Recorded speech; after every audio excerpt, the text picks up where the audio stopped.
Welcome to the Mortgage Mayhem podcast, where the mortgage game meets real life, real talk, and a whole lot of chaos.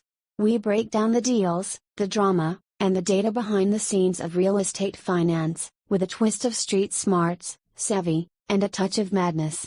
Before we dive in, here's the deal. The Mortgage Mayhem podcast is for informational and entertainment purposes only. We are not attorneys, CPAs, or licensed financial advisors, and nothing you hear on this show should be taken as legal, financial, or investment advice. Always consult a licensed professional before making.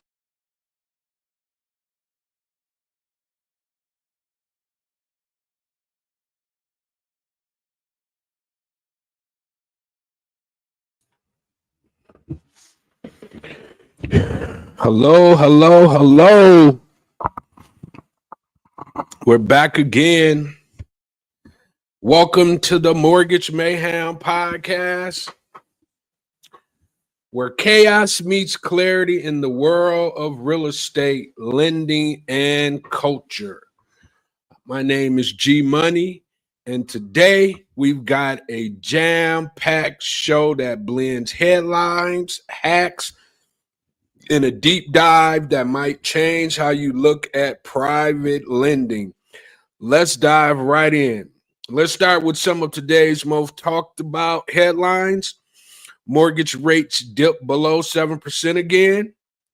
The Trump administration freezes $2.2 billion in Harvard grants. Study finds intelligence more likely passed down from others. FTC versus Meta, the trial begins. Gayle King and the all-women crew launched into space. Trump and Bilku refused to return mistakenly deported man. Stephen A. Smith hints at 2028 presidential run. Judge rules against DMX's ex-wife, and Louis Vuitton's Texas plant struggles. We also got some mortgage hacks, very good stuff that I think you guys will benefit from tremendously. So we're going to get into all of that right here, right now on the Mortgage Mayhem podcast. All right, guys, let's talk shop. Let's talk mortgages real quick. The mortgage rates fall back below 7%. Last Friday was notable in that it was the first day since February 19th where the average top tier 30-year fixed rate mortgage rate ended the day over 7%. Last week was also notable for ranking among the more abrupt weeks for rising rates over the past few years. Things are getting off to a friendlier start in the present week with the 30-year fixed rate index edging back below 7%, roughly in lines with levels seen last Wednesday and Thursday. As it is true for most markets at the moment, the bond market, which underlies mortgage rate movement, continues a on-tariff exclusion for certain tech-related imports help bonds set up for today's lower rates. Despite the improvements today, rates remain at a risk of higher potential volatility as fiscal details continue coming into focus. So, like we spoke yesterday, now may be a good time for you to dip back in and actually, either lock in a rate. We're getting back in that 7% range like we was talking about. When you see things like this, you got to dive in. You can't be scared because it's like anything else. When the iron is hot, you got to strike, right? So if the rates are lower, you got to strike. If you're an investor and you're looking to, pick up some properties or lock in, rates on your current properties that you may own and you may be looking to cash out of, you might need to call me or your local broker, loan officer, and get locked in, so you can, take advantage of the leverage, take advantage of the rates. So definitely might be something you want to look into ASAP today. The rates are going down. So, you want to be on top of that. You want to get into that like as soon as possible. So let's take a look and see if that's a possibility for you. And if so, lock in, lock in, lock in. I just thought it was significant because we just talked about this yesterday, how rates were going up, and we must have talked them back down, because they are dropping, despite what's going on out there in the economy right now with tariffs and the rest of the crazy stuff that's occurring out there in the marketplace. I just thought, now will probably be a good time for you to, reach in and see if you could take advantage of the lower rates. You might just want to kind of, it's only Tuesday and they're starting to drop. You might want to kind of wait until maybe Wednesday, Thursday, to take a look and see where they are. And if you could take advantage of these 6% rates, I would say go ahead and take advantage of it. We don't know if rates are going to get, lower. They probably will with the president being a real estate guy. And I'm pretty sure people in the industry are yelling at him, screaming at him, telling him to get these rates right. But it sounds like he got bigger fish to fry right now. But I know him, and him being a part of the real estate industry, he'll circle back and get it figured out. So you can sit on the sidelines, but if you've been looking at an opportunity to get in this week, might be a good time to do just that, right? All right, so let's talk about what's going on at Harvard University and the new administration. Harvard has 2.2 billion in grants. Yeah, I'm gonna back that up. Harvard, you know what Harvard is, the college, Harvard University, has 2.2 billion in grants frozen by the Trump administration after rejecting demands. The Trump administration on Monday night said it would be freezing 2.2 billion in grants to Harvard University over concerns about anti-Semitism and other things that's occurring on their campus. The freeze was announced hours after Harvard flatly rejected demands by the Trump administration to eliminate its DEI program and screen international students for ideological concerns, putting nearly $12 billion in federal funding for the university at risk. This is what I mean, put your money where your mouth is.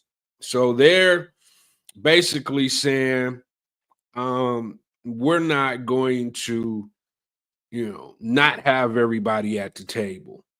We're not going to infringe on free speech, for our international students. So to me, Harvard is really trailblazing right now, because they understand, that you get a better product when you got everybody at the table. And you can't just, because you don't like what other people may, think of your proposed plans for the, for the country, and they may want to protest them. You can't just come and stick a sock in it. It's always been that way. People have always been able to protest, what they disagree with, and just because, all of a sudden your whatever it is that you want to do, they disagree with. You want to have the university do your dirty work. I don't think that's fair. I think that a university like Harvard who is basically, upper top echelon of universities and educating individuals, they have the wherewithal to hold their grounds on things of this nature because they are who they are. Now, I don't know if they're going to cave at some point because 2.2 billion in grants still is 2.2 billion. But as of right now, it seems like they're sticking to their guns. And, I can appreciate a university, for doing that, because if they don't and other universities see the top of the food chain university cave, then typically it would be easier for other universities to do, just that. And a lot of them may want to do that anyway, but it looks like Harvard is saying no as of right now. And the Trump administration proposed conditions Harvard must follow to receive the funding. And that did include eliminating the so called DEI initiatives and screenings for their international students, supportive of terrorism and anti Semitism. The White House has also targeted Columbia, Cornell, and Northwestern University with threats to their federal funding as well. So they're really just trying to, come in. To me, when it's like they don't want the truth to be taught at these universities for whatever reason. It's like they want to whitewash it, and it's too late for that. The average person understands where and what occurred in the past. So, as much as they try to erase history, it's not going to work, because at some point, someone's going to come back into the White House and make sure that individuals understand the history of the United States, whether good or bad, because it's been a lot of bad. And I don't understand why we can't learn from the bad to make sure that we don't, repeat the past. So I would say big ups to Harvard. Never thought I would say that. But based off of this, I like what it is that I'm seeing. But we'll keep up. We'll see what's going on. We'll see if they fold or, they stay 10 toes down. All right. Came across something that I've always kind of wondered about, but I just never had any details about it. And that's about a child's intellect. What happens to you as a child that gives you whatever intellect you have as an adult? And I came across an article yesterday, and I was like, this might be interesting to bring to the forefront. A child's intelligence is more likely to be inherited from their mother than their father, according to research. The independent spotlight research suggesting that intelligence may be more heavily inherited from mothers. This is because these genes linked to intelligence are carried on the X chromosome. And since women have two of them compared to men who have one, kids are more likely to get their cognitive abilities from mom. Some studies show that paternal genes linked to advanced thinking might be deactivated, especially in the part of the brain that controls reasoning and logic. Mouse studies revealed that maternal genes were made active in brain growth, while paternal genes were tied to physical growth and instincts. To back this up, the human data, researchers tracked over 12,000 young people for years and found out a mother's IQ was the strongest predictor of a child's intelligence, even when other factors like education and income was considered. That said, genes aren't the whole story. Environment plays a huge role too. Emotional support and close bonds, especially between mothers and their children, were found to help grow key areas of the brain like the hippocampus, which is essentially for memory and learning. But it's not just moms who matter. Fathers contribute emotionally and genetically in important ways, especially through traits like intuition and emotional awareness. So while moms may lead in passing on intelligence, both parents play powerful roles in shaping a child's full potential. Whew, I was getting ready to say, do they give us any credit? But towards the end of the article, they do. But I typically find that women seem to be more intellectual than men. I've spoken and been with or around a lot of intelligent women throughout my life, and it just, I don't know what it is. It's something about women that, I don't know. It just seems like they have more intellect than men. Not to say that men aren't smart.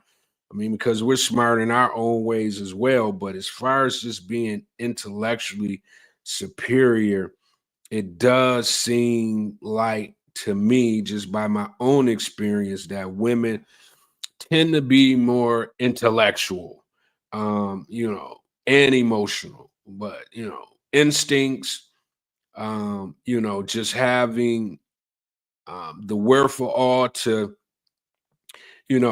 be less emotional but more intellectual in some cases. Um, Us men, we do seem to fit that bill. Um, but overall, I do see where they're coming from when it comes to the makeup of the brain and how that works. And I can see that a woman having two chromosomes compared to X chromosomes compared to the men has to play a major part. So I don't want to just say nah to that article or what they're saying, because it leads to some critical thinking, and based off of that critical thinking, everything that I've experienced throughout time, it seems like women are more intelligent, because even in business, it's always said, especially in our circles, we like to work with women more because they just know how to get stuff done. And that's true. I mean, I've been in the industry for a long time, and my experiences have been that when I have women involved, things get done ASAP. Compared to men, we linger, we ego trip. Women don't have that. They get to it and they get things done. So in that case, yes, I'm gonna have to feel the same way that the article does when it comes to the intellect of women over men. Even as a kid, they say women mature faster than men. So I think the article is spot on. I hope men aren't out there like, what are you talking about? Because as soon as you say that and you think about the women that's in your life, more than likely you're gonna be like, not even if you don't say it out loud, in your brain, you're gonna agree as well. So let's move on. The Federal Trade Commission is suing Facebook, right? Meta, well, Facebook and Meta, same company, forcing them to sell off Instagram and WhatsApp. Never knew they owned WhatsApp, knew they owned Instagram, but Facebook Meta is being forced to sell off Instagram and WhatsApps. Their trial began today. The Federal Trade Commission has launched a major antitrust against Meta, accusing the company of building a monopoly by acquiring Instagram and WhatsApp to eliminate competition. The FTC claims Meta used a buy or bury strategy, citing internal emails from CEO Mark Zuckerberg that suggests these acquisitions were meant to neutralize fast-growing rivals. Meta, of course, denies the allegations, arguing that it still faces strong competition from TikTok, YouTube, and LinkedIn. The company also points out that government originally approved both deals and says reversing them now would hurt innovation and business. If the FTC wins, Meta would be forced to sell Instagram and WhatsApp, a move that could reshape the tech industry. However, legal experts say the case will be difficult as the FTC must prove Meta wouldn't have succeeded without those acquisitions. The trial, expected to last 8 weeks, features key witnesses like Mark Zuckerberg, Sheryl Sandberg, and Instagram co-founder Kevin Systrom. It's part of a broader government effort to rein in big tech, with similar actions already taken against Google, Amazon, and Apple. Well, this big money conversation. The FTC is like, we don't want any monopolies around here because we all know just from the past what monopolies bring. So I can see why they would want to intervene and, at least see if that is occurring, because if that is the case, then, it doesn't allow for the competition to be competition anymore, right?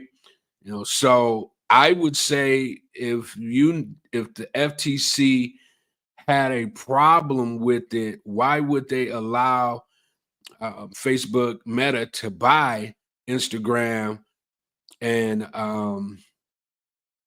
the other application WhatsApp in the first place? They knew what the potential of Facebook Meta owning WhatsApp and Instagram would bring forth. So to me, I don't think they're going to be able to win the case, because they're going to keep going back to, well, why did you allow us to purchase it in the first place? Right? If you thought we were trying to have a monopoly, now you didn't think we were trying to have a monopoly when you said yes to the initial transaction of both spaces. So I think Zuckerberg, with his billions, I can't imagine the sharks he has as attorneys to get him out of things of this nature. But I know he has the best that money can buy, the most brilliant minds in the law space that's available. So FTC, I hope you got your ducks in a row, because you're not dealing with small peanuts here. You're dealing with a big dog. And with that comes money, power, and influence. So these guys love going up against the government. I mean, they have what most people don't have, the ability to fight the government. So I'm looking forward to seeing how this is going to pan out. But my money is on Facebook Meta. That's what I'm thinking. Although the FTC is the FTC, and Meta, Facebook Meta, Mark Zuckerberg probably understand and knows that they better have their ducks in line as well.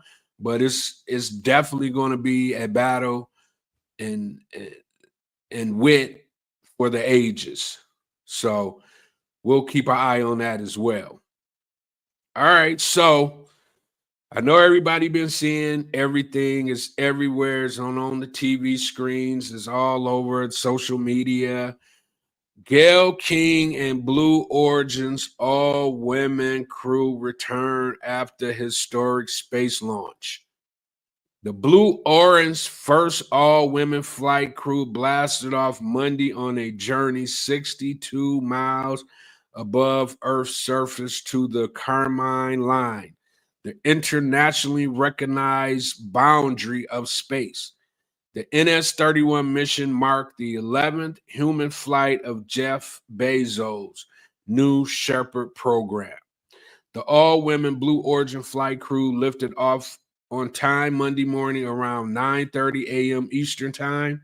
You could hear screams and awe inside the capsule as the rocket blasted off and headed toward the Kármán line.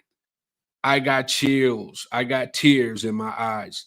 The enormous burst of sound, described CBS Morning feature host Vladimir Duthers as he watched the rocket disappear in the sky. Later saying he could hear Gayle King marvel, "Oh, look at that," from inside the rocket. The all-woman Blue Origin flight crew you took down, peacefully, you look down at the planet and you think, well, King described the Kármán line as being oddly quiet and peaceful. You look down at the planet and you think, that's where we came from. To me, it's such a reminder about how we need to do better, be better, said King, adding that she'll never, ever, ever forget it. She joined pop superstar Katy Perry, journalist and philanthropist Lauren Sanchez, film producer Carrie Ann Flynn, former NASA rocket scientist Asia Boy, and civil rights activist Amanda Nugent on Blue Origin's historic trip to space.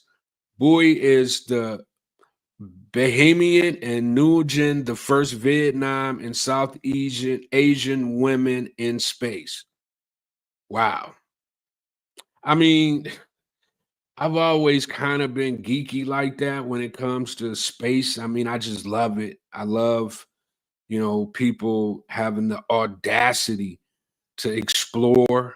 I don't know what has happened. Just remember growing up, and that was just a big thing. Watching, rockets blast off into space. I remember I was a kid and maybe I want to say ninth, 10th grade when I don't want to age myself, maybe younger than that, but when the spaceship blew up and individuals passed away and they actually had it showing in a classroom, and that was just a traumatic incident during that period of time, because we were literally, back then they used to bring the TVs in, and it was a thing. And that one particular blast off didn't end, according to plan. And we was traumatized behind that, but that just didn't stop us from dreaming about being astronauts and, just doing the impossible. And for these ladies to have the opportunity to go off into space is pretty major, to say the least. So I just wish them well. Can't wait to hear more about their stories. I know they're everywhere talking about it. I've seen video, and you can literally see Earth from the capsule, which is just amazing. Like it just allows you to understand that it's not just us. We're just here on Earth, but there's things that we have no idea that exists. We do, but we don't. So yeah, that was a sight to see. And Jeff Bezos, um, he gets it. He has all the money in the world, but he's like, like how I was just saying, he nerds out about exploring, the world that we don't know. So big up to Jeff Bezos. Big up to these ladies for having the courage and the ability to go on this flight into space. So 62 miles from Earth. So that would be like from here. I'm in the outskirts of Detroit. That's a couple cities away. So that's a pretty far distance from the Earth to be just orbiting out into space. So that had to be a blast. I know they was nervous. I know they couldn't wait to get back. I seen most of them kissing the ground. So it definitely was a scary, scary proposition for them, but they got it done. So big ups to them. Nice job, ladies.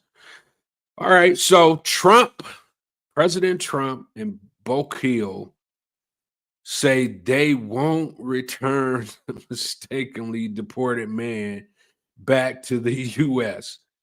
Salvadorian President Nayib Bukele said Monday that he has no plans to return a Maryland man mistakenly deported to a prison in his country, telling reporters, "Of course I'm not going to do it." Burkle's Oval Office meeting with President Trump was the first since the Supreme Court ruled last week that the U.S. must facilitate the return of Kilmar Garcia. However, both Trump and Bukele suggested they don't have the power to return the Maryland man. All of a sudden, they have no power to go to a cell, grab this man, put him on a plane, and bring him back to the United States. They don't have the power to do that. The Supreme Court has told them to get it done, has told the president to get it done, and now everybody's acting as if they have no power. When any other thing that they want to get done, they got all the power in the world. It's just mind-boggling. Mind-boggling. All right, so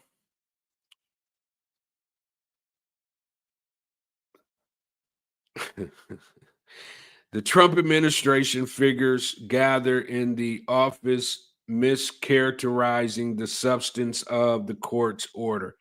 How could I return him to the United States? I smuggled him to the United States.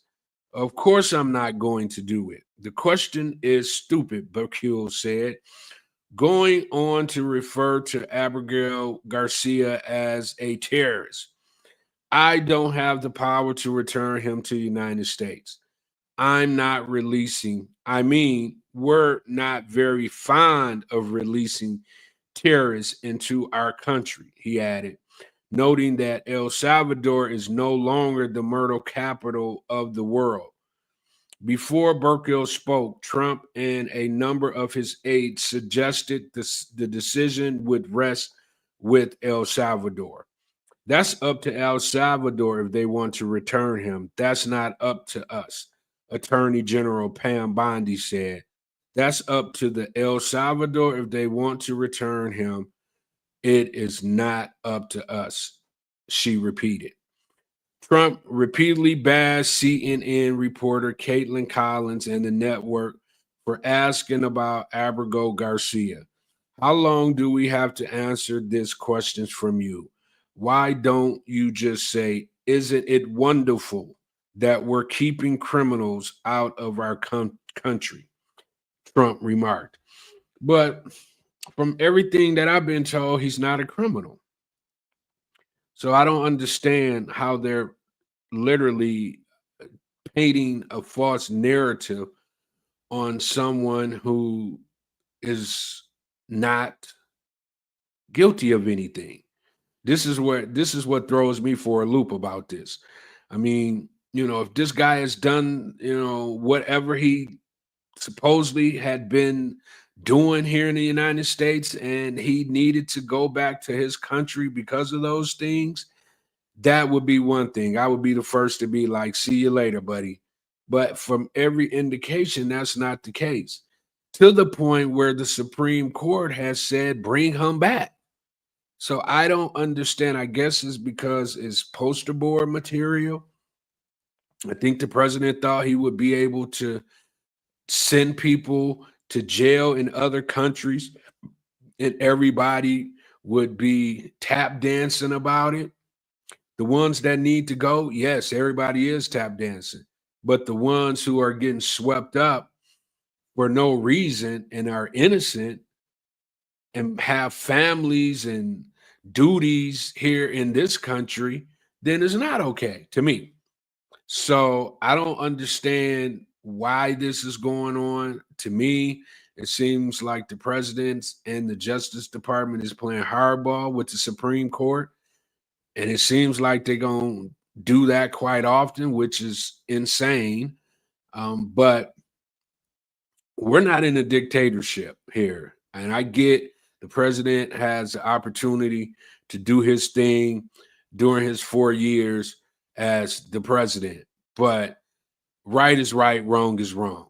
And most times, in most cases, most presidents, when things are wrong, they get them right and we move on. This could easily be put behind him where I don't understand if it's because he's trying to, dignify his base, his MAGA base, because why would you keep having this on the table?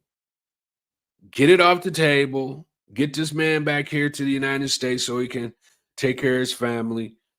And if for whatever reason we find out that not just him, but anybody else from another country is doing something that they're not supposed to be doing that's worthy of jail time, then okay, ship those individuals back to their country so they can be housed in jail in the countries that they were in, the countries that they began doing those crimes, and then they furthered those crimes here into the United States. So, administration, I'm giving you the benefit of the doubt because I get it. I understand that you're supposed to have an opportunity to show and prove. That's why I don't have any issues with these tariffs. I mean, I have some issues, but I want to allow a president to do what they're supposed to do. And if you fail, you fail. If you succeed, you succeed. If you fail, you out of there. If you succeed, it makes the country a better country. That's how I see it. That's how I see it. So hopefully the administration can find itself in a situation where they can get this past them sooner than later, because it's not going away from every indicator that's being put forth. Anytime a reporter has an opportunity to ask the question, they're going to ask the question. So my suggestion to the administration, not like you taking any suggestion, is do what you typically do when an issue becomes a hot issue. You handle it and you get it past you. You're going to have too many other hot issues to be continuously talking about something that you can easily take care of. Anyway, so that's it on that. Next thing coming up is I found this interesting.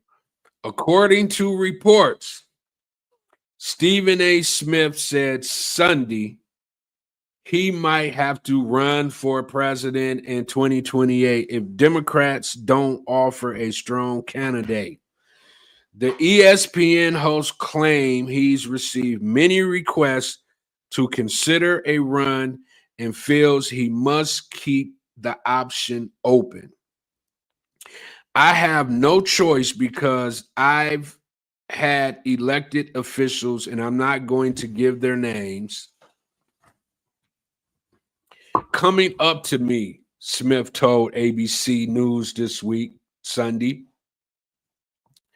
I've had folks that got a lot of money, billionaires and others that have talked to me about exploring committees and things of that nature, he added. I'm not a politician.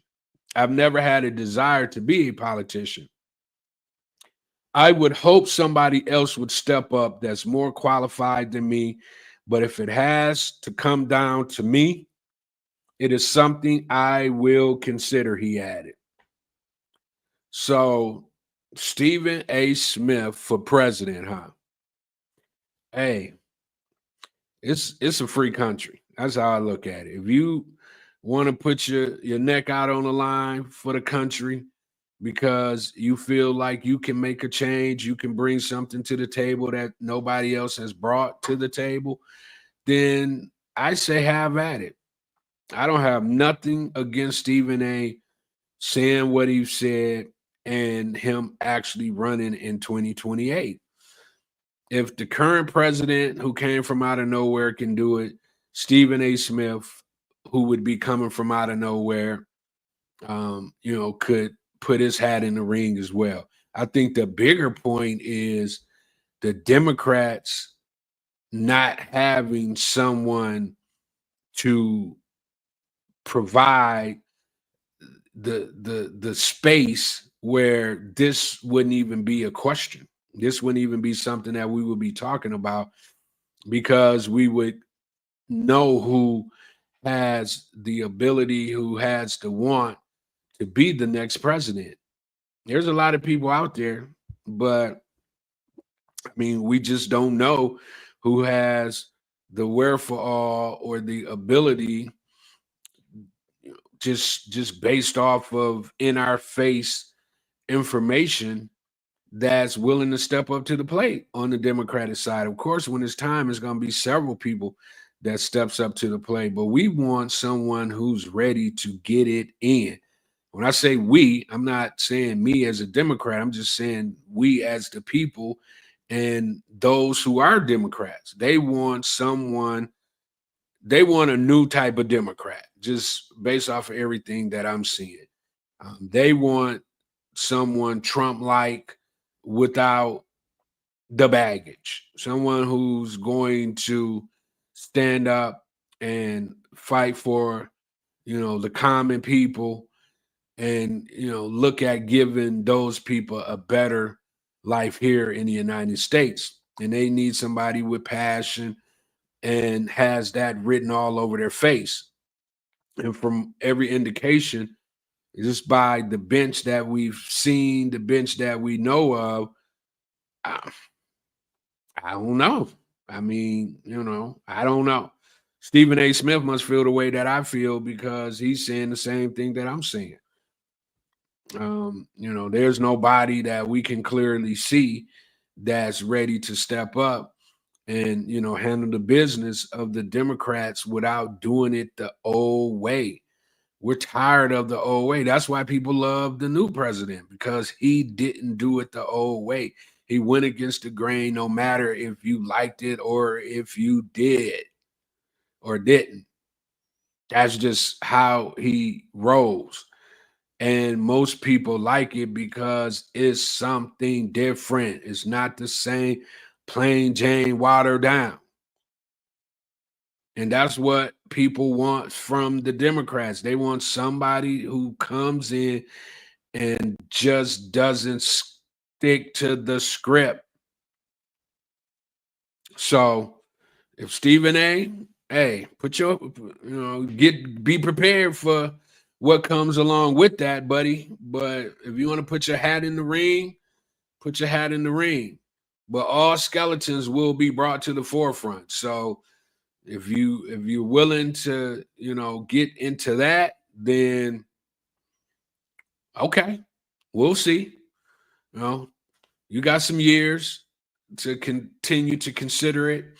But how this politic thing work, you look up and it be 2028. So if you're really thinking about it, you might be trying to get your closet cleaned out now because they coming. They definitely coming for you, buddy, for sure. So that's that. On a sad note, judge rejects DMX ex-wife's claim of owning half of his music catalog. The couple was married for 16 years and finalized their divorce in 2016.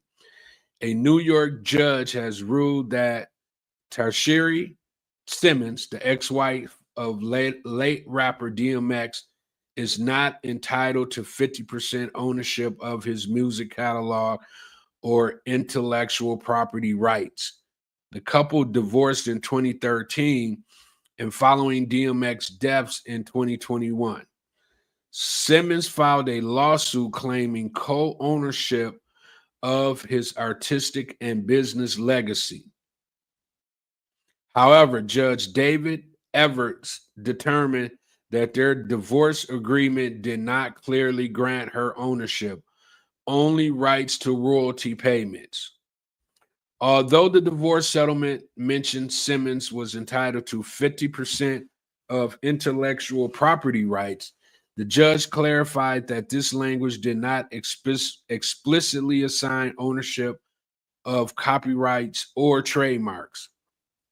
Simmons' attorney argued that the ruling disregards established legal principles and the original intent behind the agreement, leaving Simmons and her children deeply disappointed.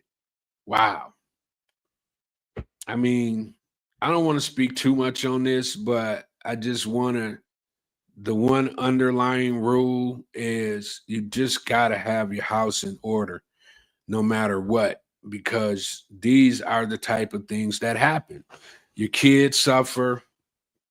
In this case, this is an ex-wife, but I'm not sure if he was married again or he remarried after her, but clearly she had some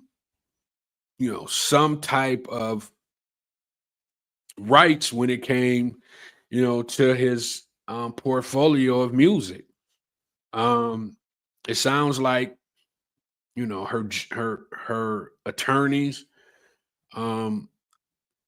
didn't go in and do everything that they were supposed to do, because it seems like a lot of this was in writing. The judge just basically mentioned that in the divorce settlement, she was entitled to 50% of the intellectual property rights. So I don't know what is going to end up happening here. I don't know if she's going to re-challenge this case, or she's just going to accept what has been granted. But DMX was the guy. I mean, we all know that. So pretty sure his family could, be eating off of his intellectual property rights, his music catalogs for generations to come. So for this not to be right, I just don't like that the business of an individual has to go this way, because whatever the individual didn't do while they were here on earth, this could have easily been avoided with just some established documents before DMX was no longer here to suffice for itself. So I wish them well. I wish the kids well. Ex-wife, I get it. She does deserve something. She was with him for 16 years. That's a long time. So I'm not gonna say she don't deserve what she deserved, but I'm more so interested in what the kids are getting, because they're going to need that type of support, because he's no longer here to do that supporting of his children. So I hope they figure it out. I hope everybody's good after these rulings. And typically in cases like this, they don't come to any kind of agreement. So for her to be able to get royalty checks and things of that nature, it's not like she's walking away with zero. So prayers for DMX, his family, kids, ex-wife. Hopefully things will work out. All right. So Louis Vuitton, LV, the gear everybody loves, everybody wants to have in their closet. Bags. I done bought, some LV bags in my time. So I get it. But Louis Vuitton is struggling to find qualified skilled workers at its Texas facility. The brand is paying $17 an hour to produce made in US bags to appease Trump's tariffs. Man, I pay more than $17 an hour to my employees. Anyway, black millionaires, my guys, Louis V. Texas factory struggles revealed that the hidden cost of Made in America luxury Louis Vuitton Texas-based factory opened in 2019 with the support of former President Trump and CEO Bernard Arnault is now facing major setbacks. According to Reuters, the site is significantly underperforming, plagued by a shortage of skilled leather workers and high rates of waste, reporting up to 40%, double the industry standard. Despite offering $17 an hour with no experience required, the quality of work was reportedly suffered, with claims that some supervisors encouraged shortcuts to meet production goals, like melting leather to cover flaws. Finished bags that don't meet the luxury standard. They're shredded and incinerated. So, I mean, this is what's going to happen when you got these tariffs in place. People are going to be trying to cut corners to save money. And, I don't really know how you're going to be able to cut too many corners with these type of items, because the people that's purchasing them, they have an eye for this stuff.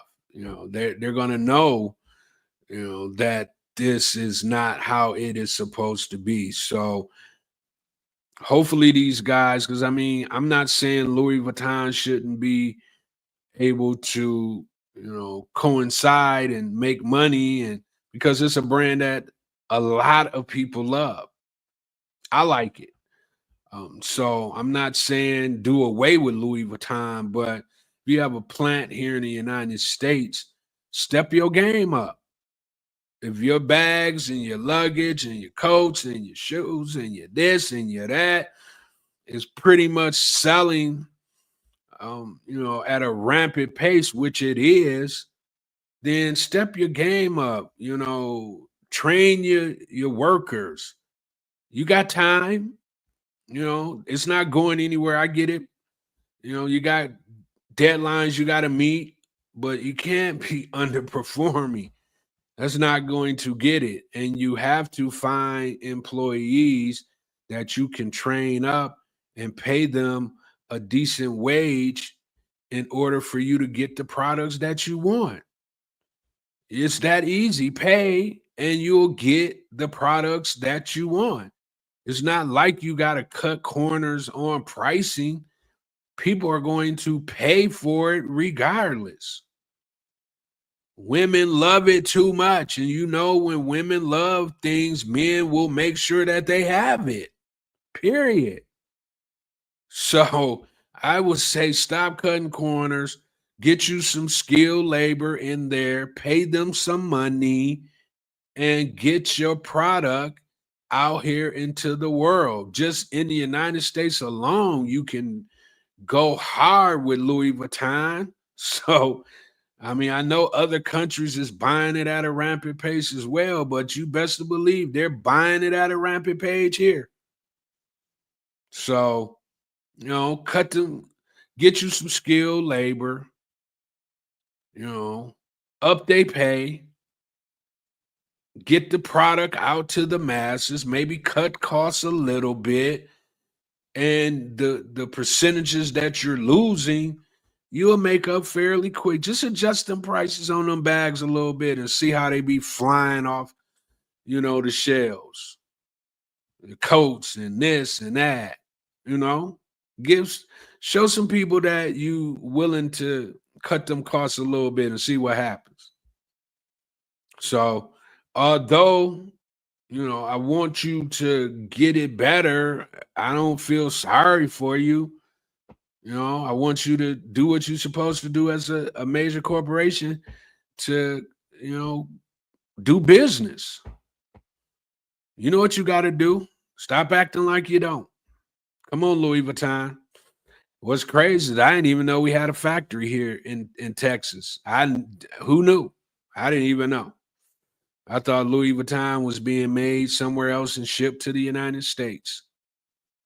But we got a factory here that's shipping to other countries and here in the United States. I don't know what happened, but to me, I've never understood like why.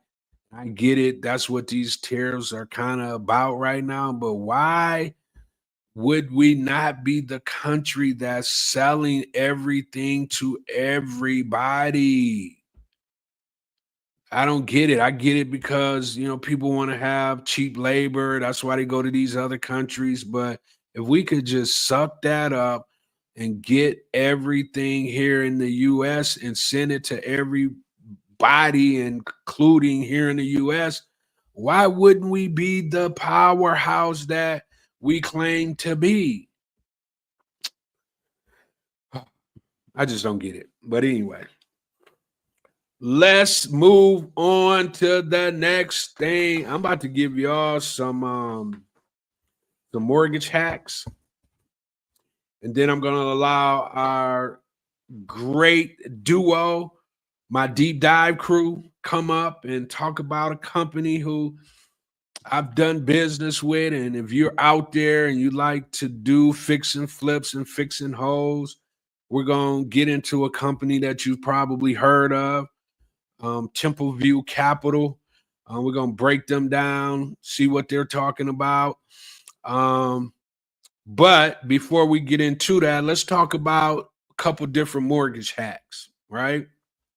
The first mortgage hack is make bi-weekly payments instead of monthly on your mortgage. By splitting your monthly mortgage payment in half and paying that amount every 2 weeks, you'll make 26 half payments annually, equivalent to 13 full payments. This strategy can reduce your loan term by several years and save you thousands in interest over time. All right. See, that's what we do here at the Mayhem. We're gonna reveal it. We're gonna tell you. We want you to be the best you can be out here in this marketplace. Right? That's that one hack is, I can shut the show off and never say another word. Because if people listen to what I just said, it would help the masses. Anyway, number 2, shop around and negotiate your rate. Don't settle for the first mortgage offer you receive. Comparing rates from multiple lenders can lead to significant savings. In some states, borrowers have saved over $100,000 over the life of their loan by choosing the most competitive rate. It only makes sense. Why would you shouldn't agree to anything on the first offer. That's just business 101. Right? Shop around and negotiate your rate. Request a mortgage rate modification. If refinancing isn't feasible, consider asking your lender for a rate modification. This involves adjusting your loan's interest rate without the need for a full refinance, potentially lowering your monthly payments and total interest paid.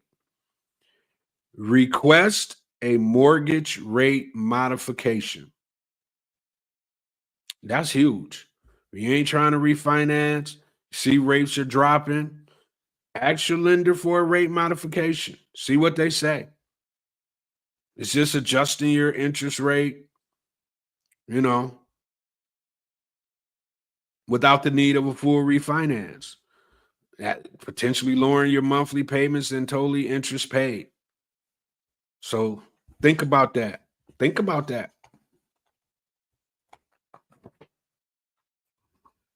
Make one extra payment each year. Adding just one extra monthly mortgage payment annually can significantly reduce your long-term and interest costs. For instance, on a 400 or on a 240,000 mortgage at 7% interest, making an extra payment each year could save you over 184,000 in interest and pay off your loan nearly 15 years early. Okay, I'm gonna read that again because people in the cheap seats may not have heard that.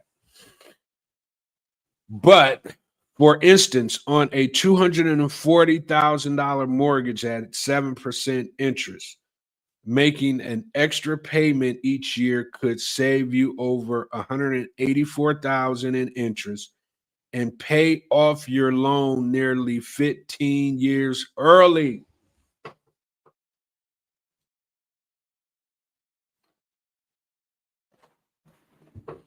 Come on, y'all. Giving y'all some time. I'm magic with the K. I'm diamond right now. And last but not least, consider a offset mortgage. Y'all gonna be like, what?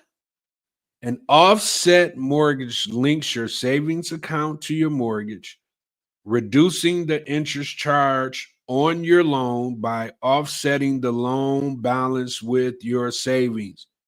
This can lead to substantial interest savings in a shorter long term, especially if you maintain a significant savings balance. You know what I'm saying? So, an offset mortgage links to your savings accounts to your mortgage, reducing the interest charge on your loan by offsetting the loan balance with your savings.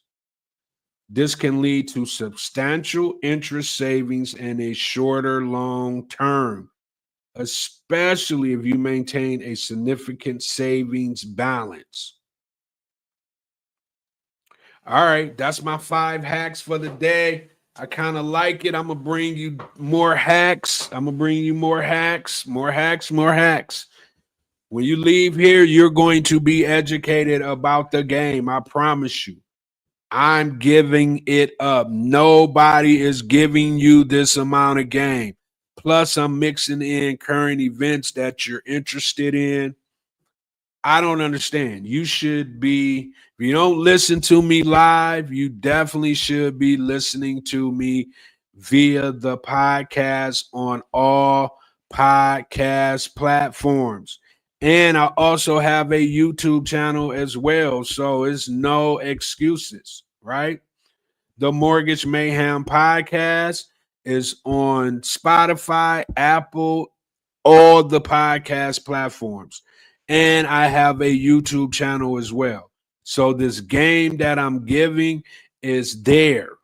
You don't have to worry about it. You can go access it at any given time because it's game. This is my 4th show. And I didn't gave up a ton of game. We didn't deep dived on some of the biggest companies in 4 shows. And it's a million other companies out there that we're going to be taking a deep dive on. So there's no real excuse why you shouldn't walk away from this live in the podcast without having a plethora of information about current events and what's going on with the mayhem in the mortgage game, right? But Implementing these strategies can lead to considerable savings over the time of your mortgage, but always consult with a financial advisor or mortgage professional to determine the best approach for your individual circumstances. I'm a mortgage professional, so you can always reach out to me with any questions that you may have. All right. All right. So now we're going to bring up to the stage my duo, my guy and my gal. I mean, I'm so lucky to be able to have this as a part of the show. You know, let me get it together. All right. Got it together. Mm-mm. Okay. I'm going to bring up my duo. Like I said, once they get done breaking everything down and doing their deep dive, I will be back to break down their breakdown. And then we'll be out of here.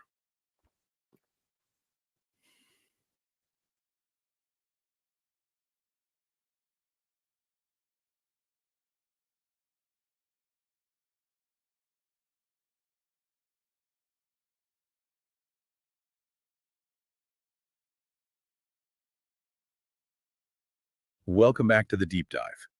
You're here because you want the important info for your real estate investing, like right now. Yeah, no messing around. Exactly. And financing. That's often the top of the list. So today we're jumping straight into Templeview Capital. They're a national private money lender. Right, focusing on those non-owner occupied residential properties. Think rentals, flips, that sort of thing. We've looked at their website, basically trying to pull out what really matters for an investor like you. Uh-huh. The goal here is to, get a feel for what they actually offer, their core services, maybe their philosophy, see if it clicks. Okay, so let's start with the nuts and bolts. Their loan programs. What do they got? Well, there's quite a range, actually. Rental loans are mentioned quite a bit. Oh, yeah. Like long-term and short-term. Both, yeah. They list it separately, which is interesting. Kind of suggests it's a big part of their business, maybe a core focus. Makes sense. Like if that's your main strategy, maybe they're geared up for it. What else? Then there are rehab loans. They specifically say these are customized. Customized, huh? So not just a standard package. Seems like it, which for rehabs is pretty important, right? Every project's different. Different money needed at different times. Totally. You need draws that match your actual work schedule. You don't want holdups. Exactly. Then ground up loans. New construction. Right, building from scratch. Yeah, but they do add a little note for experienced investors. Ah, okay. So maybe not for your first ever project. Probably not. Ground up is just, well, riskier, more complex. Lenders want to see you've done it before, successfully managed the whole process. Right, the budgets, the timelines, all that stuff. Yeah. Okay. What else is on the menu? Bridge loans. The classic bridge. So for like quick transitions. Pretty much. You need to close fast, maybe before your long-term money is lined up, or just a quick in and out flip. Gotcha. Buys you time, basically. Hmm. Probably costs a bit more though. Usually, yeah. Higher rate for that speed and short term. It's a specific tool. Okay. And you mentioned one more that caught your eye. Yeah, the second mortgage rental loans, they have this call out, access equity from your property today. Ooh, interesting. So leveraging properties you already own. Exactly. Instead of a full refi on your main mortgage, you pull out equity with a second. Could be useful for, grabbing another property or funding improvements. Yeah, it gives you options without maybe disrupting a great rate on your first mortgage. Could be. You'd obviously have to look at the rate and terms on that second, but yeah, it's about flexibility. So looking at all these, rental, rehab, ground up, bridge, second mortgages, it feels like they're really trying to cover a lot of ground for investors. I think that's the idea. Trying to be maybe a partner you can stick with as your strategies change or your portfolio grows. Okay, so they have the products, but why pick Templeview over someone else? What do they say makes them different? Right. They list these key points. First one is reliable. Reliable. Okay, that's table stakes in lending, you'd hope. What's their angle on it? They talk about being a partner, focusing on long-term relationships, trust, transparency. But the big thing seems to be consistent funding.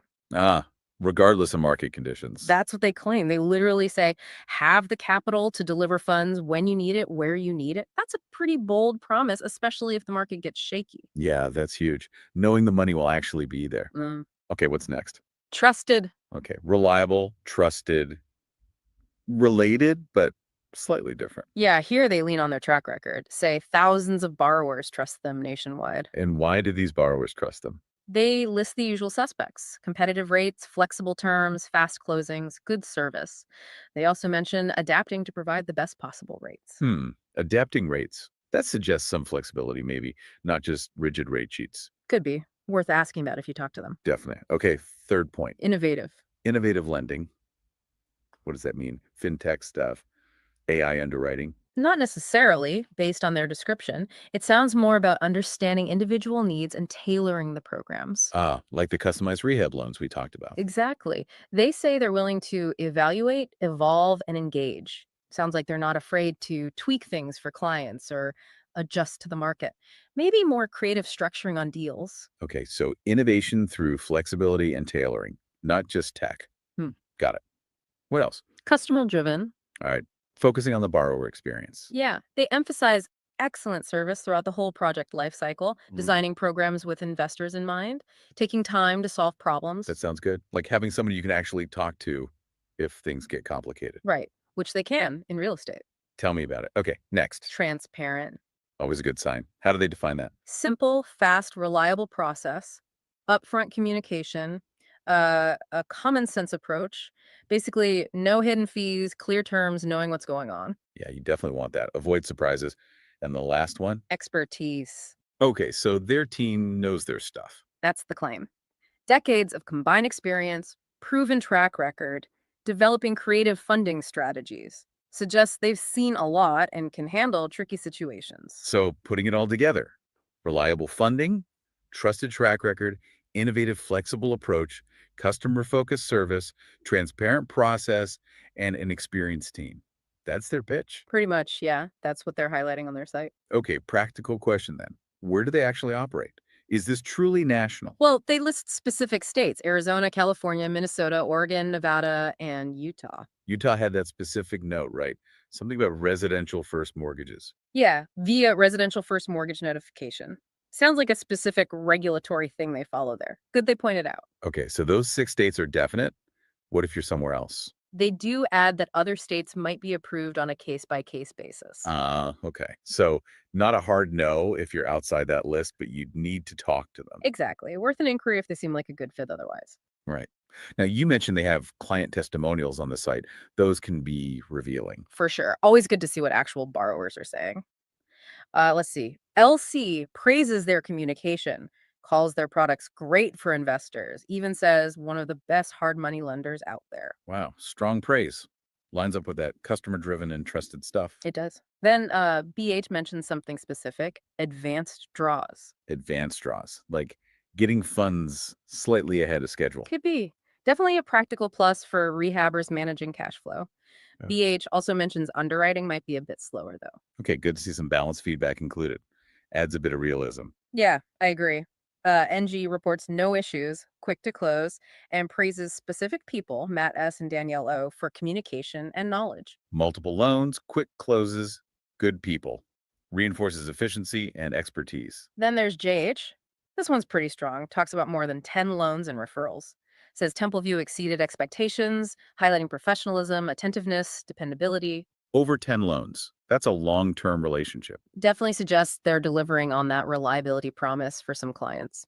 JH also thanks Matthew and Danielle again. So those names pop up again. Seems like they have some key players making a good impression. Looks like it. LS mentions competitive terms, smooth process, closing in under 2 weeks, recommends them for fix and flip. Speed and decent terms, crucial for flippers. Right. TG calls this service remarkable, praises knowledge, thoroughness, swift process, mentions Paul J. and KDS. More names. Good sign of potentially strong team depth. Could be. BC highlights their creativity, saying Templeview found financing structures when others couldn't. Also mentions a seamless closing. That ties back to the innovative point, right? Finding solutions. Exactly. And finally, RR calls it one of the best decisions, a smooth process, guidance beyond expectations. Looking forward to more projects. Okay, so overall, the testimonials seem to really back up most of their main claims. Mhm. Reliability, service, expertise, sometimes speed, sometimes creativity. Yeah, largely consistent. The one comment about underwriting speed is the main counterpoint, but mostly very positive themes. Communication and specific helpful staff members come up a lot. Good overview. Okay, before we finish, we absolutely have to mention the disclaimers. The fine print always matters. Crucial. So, first, they have the standard licensing info listed for those states they operate in. That's basic compliance. Right, gotta have the licenses. Yeah. What about the rates and terms everyone sees advertised? Big asterisk there. They state clearly that any rates, terms, conditions you see are only for qualified borrowers. It depends on your specific financial situation, the property itself, its location. And it's all subject to their approval process, right? Absolutely. Subject to change without notice, subject to their credit, legal, investment approval. So, what you see online is a guideline, not a guarantee. Your actual offer will be specific to you and your deal. Super important to remember. Treat advertised rates as possibilities, not promises. Anything else in the disclaimers? There's a disclosure about affiliate or joint marketing links. Ah, meaning if you click a link on their site to another company, Templeview might get a commission. Yeah, basically. But they do say their goal is providing valuable resources, and they choose partners based on quality, not just commissions. Okay. And clicking might mean you get marketing from them or the partner. That's part of the consent, Yep. yes. It's fairly standard transparency about potential affiliate relationships. Got it. Could they disclose it? Okay, let's wrap this up. What are the key takeaways for an investor thinking about Templeview? Well, Templeview positions themselves as a versatile private money lender for residential investment properties. They offer a pretty wide range of loans. Right. Rentals, rehabs, ground up, bridge, equity access. Yeah.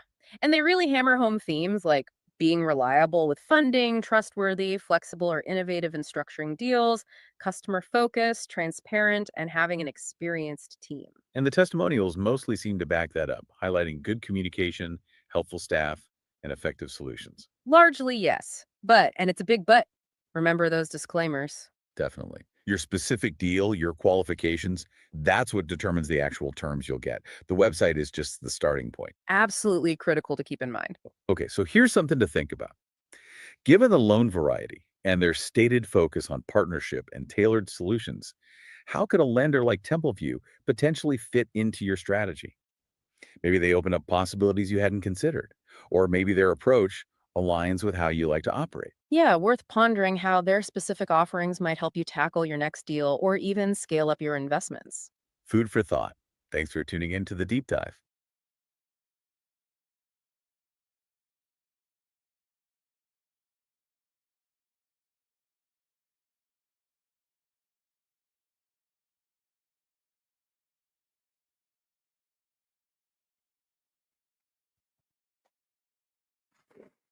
All right, we're back.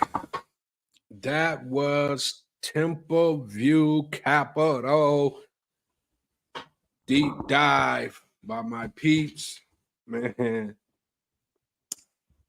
got a good team. Got a good team early. That's important. Make sure you got a good team that's gonna make whatever it is that you're doing even more plausible for your audience, right? So that's what we have here with my deep dive crew. Anyway, let's talk about Templeview. They're presented as a national private money lender focusing on providing a diverse range of financing solutions for non-owner occupied residential real estate investors. The company emphasized its reliability, trustworthiness, innovation, customer-driven approach, transparency, and expertise. Templeview Capital offers various loan programs tailored to different investment needs, including rental property financing, both long-term and short-term, bridge loans, rehab loans, ground-up construction loans, and second mortgage rental loans. Their website highlights positive client testimonials, recent funded projects, and resources for real estate investors. Before I move on, let me just kind of say something, right? This is how much of a non-hater I am. I do the same thing. My company, I haven't even said anything about what I do, my company, or any of that, because that's not what this is for. At some point, we'll talk about me and what I do and all of that. But right now, I'm not trying to not talk about other companies because everybody can't do business with me. There have to be other companies out there that you could do business with, or individuals who may be listening can do business with outside of myself. And Temple View Capital is one of those companies because I've done a ton of deals with Temple View Capital, millions of dollars in business with them. So they are the truth, right? But we like to highlight all companies. We like to talk about the good and the bad. If there's bad, we'll find it. And my deep dive crew, once they dig into a company, they're not going to discriminate if it's good or bad. It's like we talked about BlackRock yesterday. They pointed out some of the negatives about BlackRock. Here today, not so much, because Temple View tends to have a stellar record. Not to say that they're perfect, because no company is, but they are on the upper echelon of private money lenders. So we had to highlight them. Their core business and target audience, they position themselves as a national private money lender, catering specifically to real estate investors dealing with non-owner occupied residential properties. Their core value proposition is to offer innovative and flexible real estate investor loan programs that provide customized solutions for investors. Templeview Capital offers a comprehensive suite of loan products designed to meet various investment strategies. Rental loans, long-term and short-term financing for your rental properties. Rehab loan, customized rehab loans tailored to your needs. Ground up construction loans, new construction loans for experienced investors. Bridge loans to help meet your transactional financing needs. And second mortgage rental loans, access equity from your rental. They also have a partner broker program offering more option to grow your business when you partner with them, indicating a focus on building relationships with mortgage brokers. So this is where I started at. I started off as a mortgage broker, advanced commercial finance, back in 2008. And this is how I ended up getting in the business. I was able to link up with lenders, private lenders such as a Templeview, to run my deals through. When I have clients come to me and they're trying to get deals done, I'm not, or I wasn't the actual lender, but I was able to have direct relationships with these lenders. So I was able to package up your deals, pre-underwrite your deals, and then ship them over to a company like Templeview, and we could forge a relationship and do business. That's how I started doing business with Templeview. I was a broker.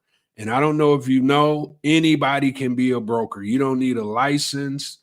In some states you do, but for the majority of the states, you don't need a license. You just need to know what it is that you're doing.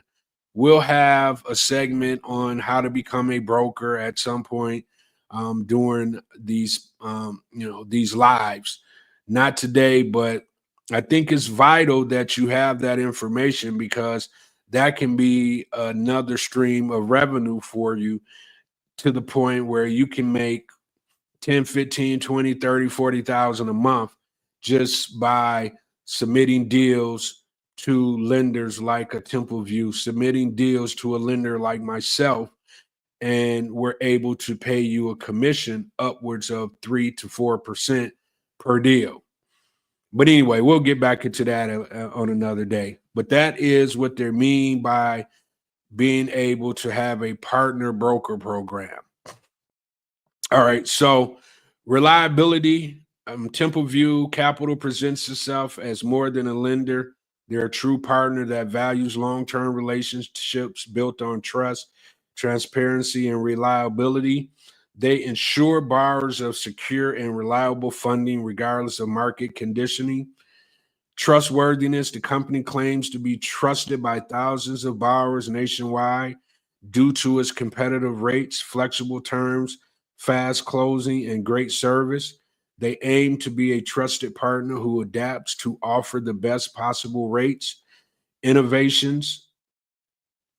Templeview emphasized its ability to provide the expertise to meet your individual needs through a willingness to evaluate, evolve, and engage with you to go beyond expectations. They offer a comprehensive suite of innovative funding programs tailored to specific needs and adjust programs for long-term sustainability of our clients' projects and portfolios. They're customer driven by providing excellent customer service. They claim to be supportive through every stage of your project and designs loan programs with investors' needs in mind. They emphasize problem solving and collaborations with clients. Transparency. Templeview Capital aims to make the lending process simple, fast, and reliable by being upfront and transparent. They take a common sense approach to lending. Expertise. Their team possesses decades of combined experience in the investment space, enabling them to stay at the forefront of innovative product development and provide creative and effective real estate investment funding strategies. So, their operational aspects, they operate nationally with a physical office located in Bethesda, Maryland. The website provides a map indicating the states where they lend, with a note that other states may be approved by exceptions. They highlight recently funded projects with before and after photos, showcasing the type of investment they support across various states. And their website also features a resource blog, an investors insight section, indicating a commitment to providing value beyond just lending. They have plenty of client testimonials. So if you want to go to their website and read some of their testimonials, you can. But their key quote: when real estate investor needs customized solutions, they call Templeview Capital.